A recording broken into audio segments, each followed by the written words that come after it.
तो गाइस सब वेकेशन मना के आ गए, अब जेंसी ने जा रहे गाइस वेकेशन मनाने के लिए। पूनम भाभी ने दूसरा बोतला ले लिया है। हाँ हाँ हाँ हाँ, देखो गाइस कितने 15-20 महीना। हाँ मैं तो अब छोटी बेबी को लेके देखो गाइस 1 2 3 बैग भरे है। अभी तक लाना है। मम्मी ले बोतल आई थी मैं किधर डायरेक्ट आई थी ऊपर थी मैं किधर आनू। फोन पकड़, फोन तो फावશે ને फोन तो फास्ट कर जब ना फाओ। नहीं जैसा क्या बोलते हैं वीड़े। तो भाई पूनम भाभी चले मायके चले। કોઈ જવાનો વોટર પાર્ક જવાનો કોઈ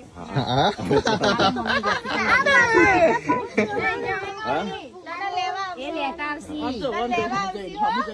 તા નહીં જો તો ચલો વેકેશન કરીને આયે છું ખાતા ખાતા આયે હા કેવડા તમને જોઈ જોયા એ હું તો દાદા જોડે રે દાદા મને ખવડાવશે માં પપ્પા ગए गाइस संजय ने तो